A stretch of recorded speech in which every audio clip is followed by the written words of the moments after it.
Hello, friends. It is my last Thursday at our country home. And so as I was hauling these gigantic trash bags, look at this bag.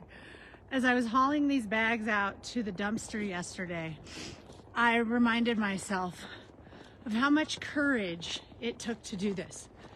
I cried and cried yesterday, I'm not gonna lie. I was so emotional. This was a really courageous move to go from being a city girl to living out and managing all this land, all this barn. I mean, holy moly, it's been a lot. And it also took a lot of courage to choose to say farewell. And in the aftermath of a layoff and cancer diagnosis, I had to ask myself some hard questions about whether the stress of funding a $7,000 a month mortgage, a heating and cooling bill that's upwards of $600, you get real strong in the country. Yeah. And I thought to myself, it's not worth it. I had been introduced to a new way of thinking, and that was pay cash. So that's what we're doing. And it's gonna be beautiful. We're gonna be moving to a little bit fewer acres and mountain acreage, which is a little bit easier to manage, and with greater love in our lives. So I'm very, very excited about that. I will miss this little one. Go and pee, that's our border source. And this little one is coming with us. Sweet Barbie. She's not wanting to be on camera. Wow, Barbie. I don't think she knows what's going on. This is a camera. Say hi. So I wanted to share 3 things that I've learned living in the country. And I've given it a lot of thought because I've honestly learned more here in this year and a half than I have. Oh, Sass will come say hi. This one's a lover. She says hello. Say hi, babies. I've learned more in this year and a half that I know will transform and change the trajectory of our lives. And one thing I know for sure as someone specializing in behavioral psychology is that your environment affects who you become, the people you hang out with, the music you listen to, the physical objects you place in your space. Those things have a great impact on your behavior. And your behavior influences your trajectory in life. And so I want to share these 3 things. The first is love. Love your neighbor. I have been exposed to so much love. I was only here 5 months when I was diagnosed with cancer, and I had neighbors clearing their barns, welcoming Gigi's horse and Gigi to come and ride to support us.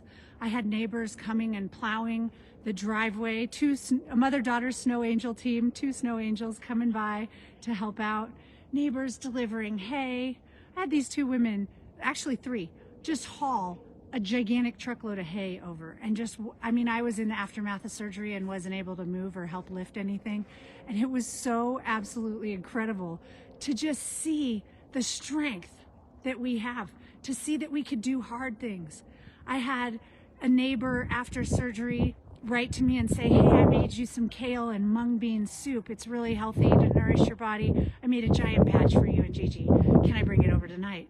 A few minutes later, another neighbor messaged and said, I made a bone broth noodle-less chicken soup.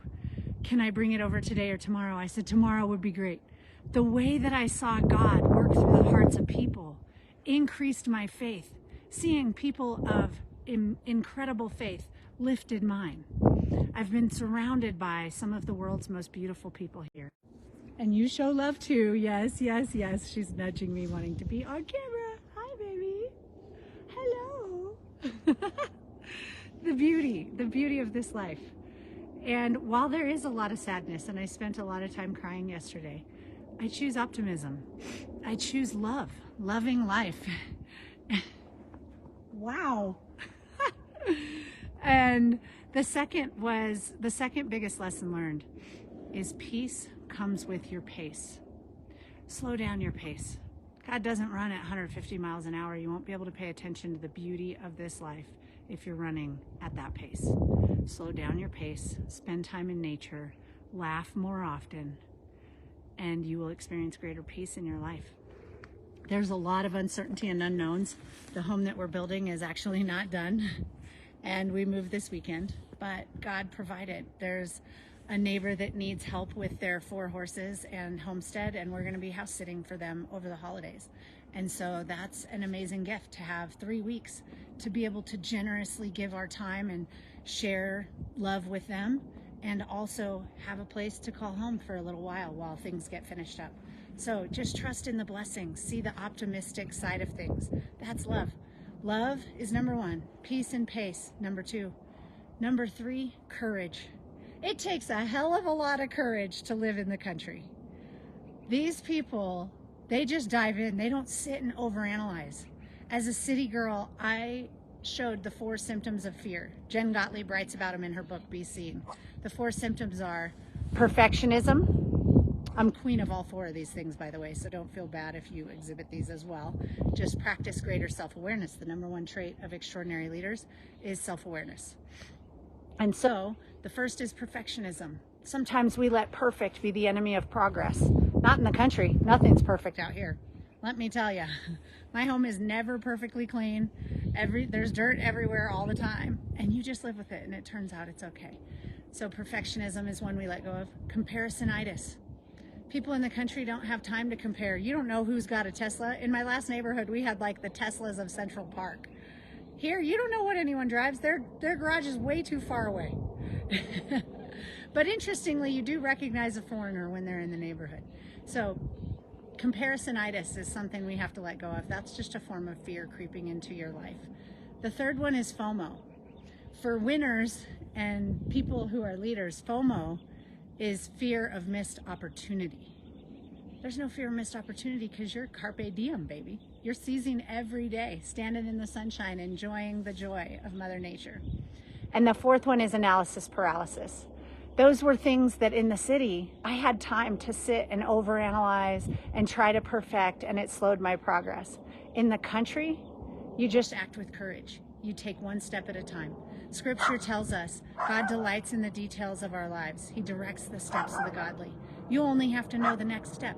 Cancer taught me that front and center. You don't get to know. People would ask, what's going to happen? I'd say, I don't know. Here's my next appointment. At that appointment, we'll determine the next step. That appointment will determine the next step. That appointment will determine if you have the genetic markers. That appointment will determine if you go mastectomy or lumpectomy. That appointment will determine whether you need chemo or radiation or both. All of those things are step by step. So take your life one step at a time. I'm the queen. I have a 12-page strategic life plan I have since my sophomore year of high school. And I still do it, even though my high-performance coaching friends and I, we laugh at the fact that I do this and it never goes according to plan. When I moved here last year, I was not planning on moving out so soon. But we can pivot with purpose. We can practice agility and flexibility. And most important, I want you to take the 3 lessons as I say farewell on this live, on our last live at our country home on Thursday. I want you to take these 3 lessons and apply them to your life. I think they're really important. Show love to everyone. Get the biggest heart you can. Your heart will change as you show love for people. I feel like I'm a whole different person. I don't even see the world the same way. And I pray to God for that. I say, God, thank you for Romans 12:2 and bringing that to me in a divine prayer. Thank you for making me open my Bible for the first time in 18 years and start discovering new things. Do not conform to the patterns of this world, but be transformed by the renewing of your mind. When you get stuck, ask God, renew my mind. I'm doing that all day, every day as I prepare for this move. Renew my mind, renew my mind, renew my mind. It's constant. And so show lots of love, number 1. Number 2, peace and pace. Number 3, courage. Act courageously. The more courage you exhibit, the more you have. It's an abundance mindset. With that, my friends, it's great to see you, Gloria. It's great to see you, Solomon. Have a wonderful day. Send me loads of love and peace as I prepare for this move. We've got 2 days of packing and then moving truck on Saturday. Woo! Barbie gets moved Sunday. Sass gets moved Saturday. Oh wow, she's now got her butt to me. Really, girl? Really? Where's my girl? She's upset that I'm not giving her all the attention. With that, go out and shine your love and light into the world, my friends. Mwah.